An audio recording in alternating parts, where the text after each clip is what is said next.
মৌজাদাৰৰ চেলমোহৰ লগতে কাৰ্যালয়ৰ নথি জাৰিয়াতি কৰি ৰঙাঘৰৰ আলহী হ'ল জামুগুৰি হাটৰ এগৰাকী মহিলাসহ এজন পুৰুষ। আদালতকো বিপথে পৰিচালিত কৰিব বিচৰা এই দুই পুৰুষ মহিলাৰ বিৰুদ্ধে জামুগুৰি হাটৰ চিলাবন্ধা মৌজাদাৰ শৈলেন বৰকটকীয়ে জামুগুৰি আৰক্ষী থানাত গোচৰ ৰুজু কৰাত আৰক্ষীয়ে দুয়োকে গ্ৰেপ্তাৰ কৰিবলৈ সক্ষম হয়। বৰ্তমানটো মানে অভাৱত পৰি চলাত নষ্ট হ'ল মোৰ, গতিকে মই নাজানো এনেকুৱা হ'ব বুলি সেই কামটো কৰিলোঁ। আৰু কি কৰিলে? এই কাগজখন নি পেলাই তাত কাম কৰিবলৈ গৈছিলোঁ, কাম কৰিবলৈ যাওঁতে তাত সহায় কৰিলোঁ। মানে মৌজাদাৰৰ কাগজ হয় 2 নম্বৰ কৰিলে। ক'ত বনাইছিলে? চাৰিআলি ফালে। চাৰিআলিত বনাইছিলে। চিলমোহৰ ক'ত বনাইছিলে? চাৰিআলিতে। কিমান টকা লৈছিলে? 500 টকা। 500 টকা দিছিলে। আৰু আপোনালোকে কিমান টকা লৈছে? 16। আপুনি কোৰ্টত কিয় দিলে? কোৰ্টত দিলোঁগৈ, কাম কৰিম বুলি কৈছিলোঁ। কি কাম? এই জামিনৰ কাম। কাৰ জামিন? বেলেগ এজন মানুহৰ জামিন। আৰু তাৰে ক'ৰ মানুহজন ক'ৰ? মানুহজন তেজপুৰৰ। আপোনালোকে জামিন লৈছিলে? হয়। কোন হয় আপোনালোকৰ? মই আমাৰ ঘৰত কাম কৰিবলৈ অহা মানুহ, কাম কৰি থাকে সদায়। তেওঁ জামিন ল'বলৈ আহি মোক আৰু ধৰিলে মোৰ নামত মাতি আছে কাৰণে। মই আৰু ক'লোঁ আৰু হ'ব বাৰু যাওঁ, মই আৰু এনেকুৱা হ'ব বুলি মই নাজানো, মই কৰি দিলোঁ আৰু। চিলমোহৰ আপুনি তাত কিয় বনাই আনিলে?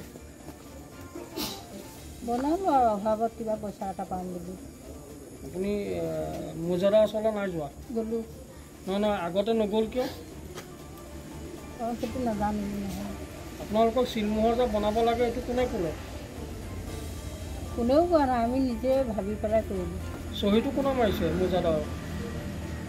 সেইটো সেই চাৰিআলি মানুহ যিজনে হেৰি কৰিছে তেওঁৰ নাম কি? বনাই যোনে দিছে তেওঁ বিহাৰী মানুহ।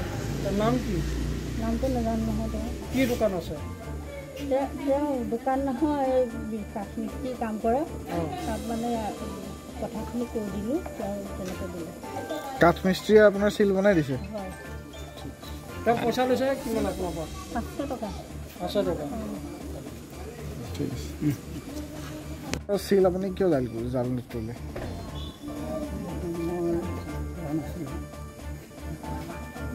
বেলেগ এজন মানুহে চাৰিআলি কোনোবা মানুহ এজনে দিছিলে, সেইটোকে নি পেলাই মই মানে জামিন এটা ল'ম বুলি কৈছিলোঁ। আৰু মোৰ অভাৱৰ কাৰণে মই সেই কামটো কৰিবলৈ গৈছিলোঁ। কিন্তু মই কাগজখন দিয়াৰ পাছতে উকিলে পাই পেলাই লগে লগে মোৰ আপুনি জানি শুনি কৰিছে জালিয়াতি? নহয়, মই কেতিয়াও আগতে কৰা নাছিলোঁ এনেকুৱা কাম। এইবাৰ প্ৰথম কৰিছে? মই গৈছিলোঁহে, কিন্তু হেৰি নহ'ল। চিলমোহৰ ক'ত বনাইছিলে? ক'ত বনাইছিলে? চাৰিআলিত বনাইছিলে।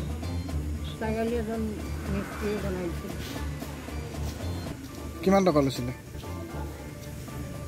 বেছি পইচা লোৱা নাই, 500 টকা লৈছিলে। কি নাম আপোনাৰ? আপোনাৰ কি নাম? ঘটনাৰ বিৱৰণী অনুযায়ী বৰভগীয়া নিবাসী প্ৰবীণ ভট্টাচাৰ্য আৰু শলগুৰি ভেটখোৱা চুক নিবাসী বীণা বৰাই মিলি জামুগুৰিহাটৰ চিলাবন্ধা মৌজাদাৰৰ চহী, মাটিৰ খাজানা পত্ৰৰ লগতে চিলমোহৰ জালিয়াতি কৰি তেজপুৰ আদালতত জমা দিওঁতেই ধৰা পৰে। কোনো অপৰাধীৰ পৰা শকত ধনৰ টোপোলা লৈ নথি জালিয়াতি কৰি আদালতৰ পৰা জামিনত আনিবলৈ যাওঁতেই তেওঁলোকৰ দুষ্কাৰ্য ধৰা পৰে। দেশৰ ন্যায় ব্যৱস্থাক বিপথে পৰিচালিত কৰিব বিচৰা এনে অপৰাধীৰ এতিয়া কঠোৰ শাস্তিৰ দাবী তুলিছে মৌজাদাৰ শৈলেন বৰকটকীৰ লগতে সচেতন মহলে।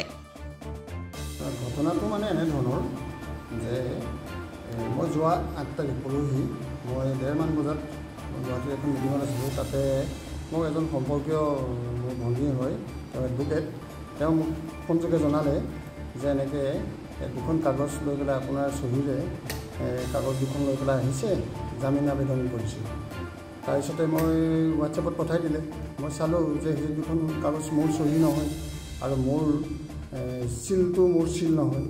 গতিকে মোৰ স্বাভাৱিকভাৱে মই এটা হেৰি হৈ গ'ল।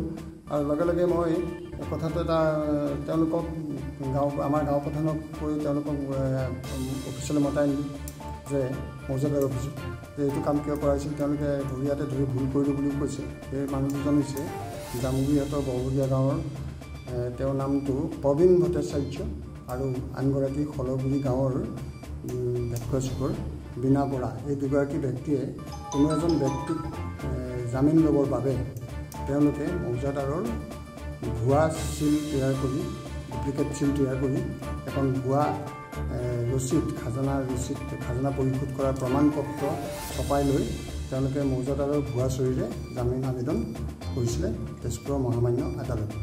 আৰু এই কথাটোত যেতিয়া গম পাইছোঁ তেতিয়া মই তেওঁলোকৰ ওপৰত একশ্যন ল'বৰ কাৰণে জামুগুৰি আৰক্ষী থানাত ইমিডিয়েটলি কথাটো মই জনাইছোঁ।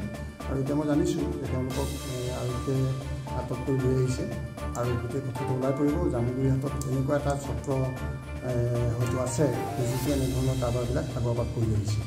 আৰু এটা কথা আপোনালোকক জনাব লাগিব যে অসম চৰকাৰৰ নীতি মৰ্মে আমি ৰাজহ বিভাগে বৰ্তমান যিটো চলিত বৰ্ষ 1431 এই বৰ্ষটোত আমাৰ যিটো ৰাজহ এইটো মেনুৱেলত নহয়, অফলাইনত নহয়, তো অনলাইন ছিষ্টেমত হ'ব। গতিকে আমাৰ CFR যোগেদি ৰাজহ সংঘৰ ৰচিদ বহীৰ যোগেদি এতিয়া কাকো ৰাজহ পৰিশোধৰ ৰচিদ দিয়া নহয়। গতিকে এই সুযোগটো তেওঁলোকে এনেধৰণে ল'ব নালাগিছিলে যে তেওঁলোকে গৈ ডুপ্লিকেট ৰচিদ বনাই লৈ ভুৱা চিল এটা তৈয়াৰ কৰি বনাই লৈ পেলাই এনেধৰণৰে আগবঢ়াটো সেইটোৱে এইটোতো আটাইতকৈ ডাঙৰ কাম গুৰুত্ব হোৱা যে এখন মহামান্য আদালতত তেওঁলোকে এটা বিপথে পৰিচালিত কৰিব গৈছে এনেধৰণে জালিয়াতিৰে। গতিকে এইটো আচলতে শাস্তি হ'ব লাগে তেওঁলোকৰ ওপৰত, মই সেই বুলি ভাবিছোঁ।